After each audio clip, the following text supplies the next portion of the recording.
İndi danışıram Advanced Annuity-dən.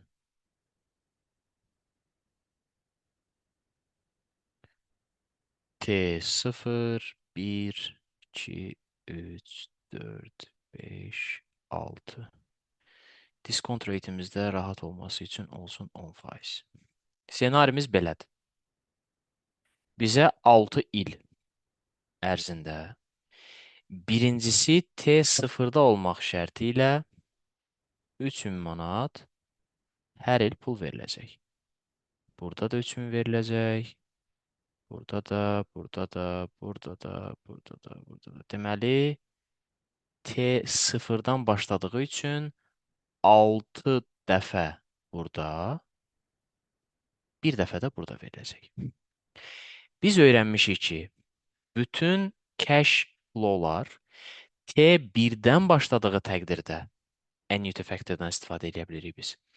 Bizdə isə indi fərqli bir situasiya var. Burada outlier var. Bax, bu bizim gözləmədiyimiz bir rəqəmdir. Sanki belə bir şey var. İki kateqoriyada pul gəlir. 3000 T0-da gələn, bir də digər qrup.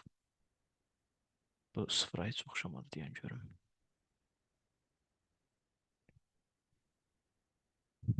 T0-da gələn, üstəgəl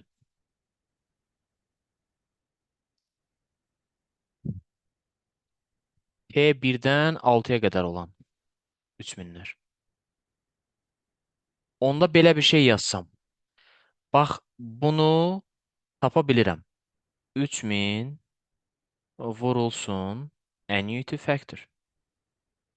Gəlirəm annuity table-a. 10% 6 il 4.355.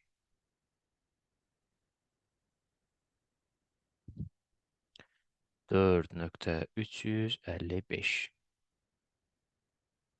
Bunu da elə present və ya sonsuz da özünə bərabər deyilmi? Yəni 1-ə vursam eyni şey olacaq da, yox. Onda 1, 3000 vurulsun 1, üstə gələk, 3000 vurulsun 4.355. A, 3000-ci mötərizə xaricdən çıxarda bilirəm.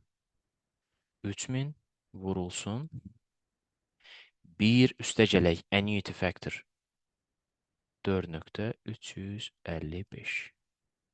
Vəssalam. 3000-i vursam 5.4355 olacaq mənim 0-cı ildən başlayan, yəni advanced annuitim. Aldığım cavab təxminən deyək ki 16000 nə qədər eləyəcək? 16300 yuvarlaq deyək. Bu rəqəm mənim cash flow-umdur. Bəs perpetuity olsaydı necə olardı? Məsələn, mənə desəydi ki, bu 3000-lər buradan başlayır və T1-dən ta T sonsuzluğa qədər davam edir.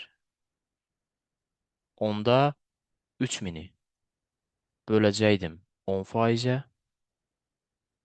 alacaqdım 30.000,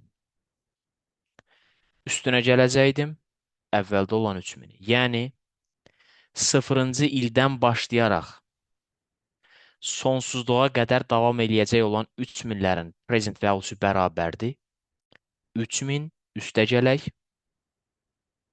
3000 bölünsün 10%, yəni 33.000 totalda.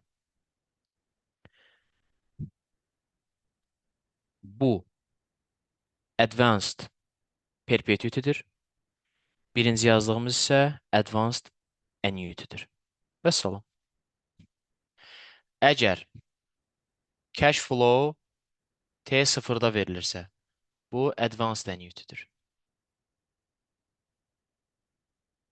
Əgər T1-dən başlayaraq verilirsə, bu normal annuity-dir. T1-dən fərqli sonraki tarixlərdə, məsələn, 2 və ya sonraki tarixlərdə verilirsə, delayed. Delay yəni gecikmə.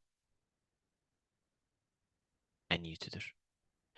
Və mütləq qaydada bunlara annuity deməyimiz üçün cash flow'lar same olmalıdır, same cash flow